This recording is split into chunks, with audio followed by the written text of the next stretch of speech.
কেনেকৈ প্ৰিপাৰেশ্যন কৰিলে আমালোকে মেট্ৰিক পৰীক্ষাত এটা ভাল নম্বৰ পাবলৈ সক্ষম হ'ম, ষ্টাৰ্ণ পাম, ফাৰ্ষ্ট ডিভিজন পাম, লেটাৰ পাম। কেনেকৈ, কিমান ঘণ্টা পঢ়িব লাগিব এই letter, first division, star mark, stern কৰিম, কিমান ঘণ্টা আমালোক পঢ়িব লাগিব। তোমালোক বেছি দেৰি নকৰি ভিডিঅ'টো আৰম্ভ কৰি আছোঁ। মই তোমালোকক সৰ্বপ্ৰথম ক'ম, সপোন দেখিবলৈ একো নালাগে। সপোন য'তে ত'তে দেখা যায়, কিন্তু এনেকুৱা সপোন নেদেখিবা যিটো টোপনিত দেখা, টোপনি ভাঙিলে একেবাৰে শেষ। সেইটো সপোন দেখিব নালাগে। মানে টোপনিত সপোন দেখাৰ প্ৰয়োজন নাই, জাগি সপোন দেখা আৰু সেই সপোনটো বাস্তৱত পৰিণত কৰা, সেইটোৱে হ'ল সপোন। সপোন টোপনিতো দেখা যায়, কিন্তু সেইটো বাস্তৱত কেতিয়াও নহয়, কাৰণ সেইটো টোপনিতহে দেখা যায়। টোপনিৰ পৰা জাগি উঠিলে সেইটো আৰু নাই। সেইকাৰণে মই তোমালোকক ক'ম, তোমালোকে হয়তো বহুতৰে পৰা শুনিছা যে পৰীক্ষাত ভাল ৰেজাল্ট কৰিবলৈ হ'লে পঢ়িব লাগিব।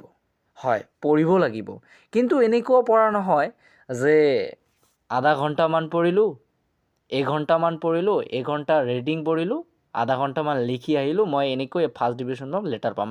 যদি এই চিন্তা মাথাত ঢুকিছে, মূৰত সোমাইছে, তেন্তে একেবাৰে ডিলিট কৰি দিয়া যে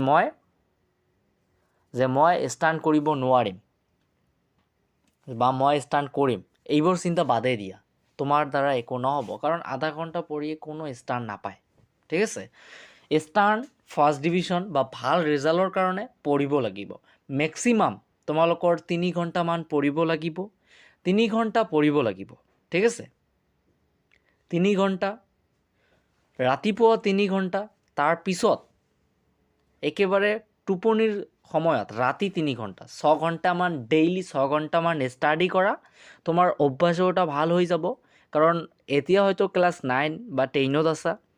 কেইদিনমান পিছত তোমালোকৰ মেট্ৰিক পৰীক্ষা হ'ব। মেট্ৰিক পৰীক্ষাৰ আগত প্ৰিপাৰেশ্যন ভাল কৰিব লাগিব, তাৰ কাৰণে অভ্যাসৰ প্ৰয়োজন হয়।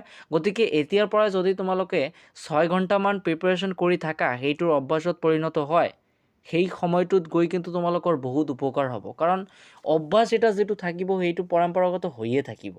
সেইকাৰণে তোমালোকৰ ডেইলি প্ৰিপাৰেশ্যন 6 ঘণ্টা চলাই যোৱা, ৰিজাল্টটো ভাল হ'ব। 6 ঘণ্টা প্ৰিপাৰেশ্যন কৰা, তাৰপিছত ৰিজাল্ট যদি ভাল নহয়, তেন্তে এই ভিডিঅ'টোত আহি কমেণ্ট কৰিবা। 6 ঘণ্টা ডেইলি 6 ঘণ্টা প্ৰিপাৰেশ্যন কৰিব লাগিব।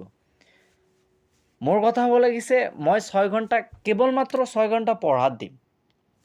24 ঘণ্টাৰ পৰা 6 ঘণ্টা গ'লে কিমান ঘণ্টা থাকে? আৰু 18 ঘণ্টা থাকে। সেই 18 ঘণ্টা তোমালোকে পাৰিলে টোপনিয়ে পাৰা, খেল ধেমালিয়ে কৰা, ঘূৰি ফুৰি কিবা ইত্যাদি সময় নষ্ট কৰা, মোৰ একো দেখাৰ দৰকাৰ নাই। মোৰ কথা হ'ব লাগিছে, কেৱল মাত্ৰ 6 ঘণ্টা তোমাক পঢ়াৰ টেবুলত লাগে।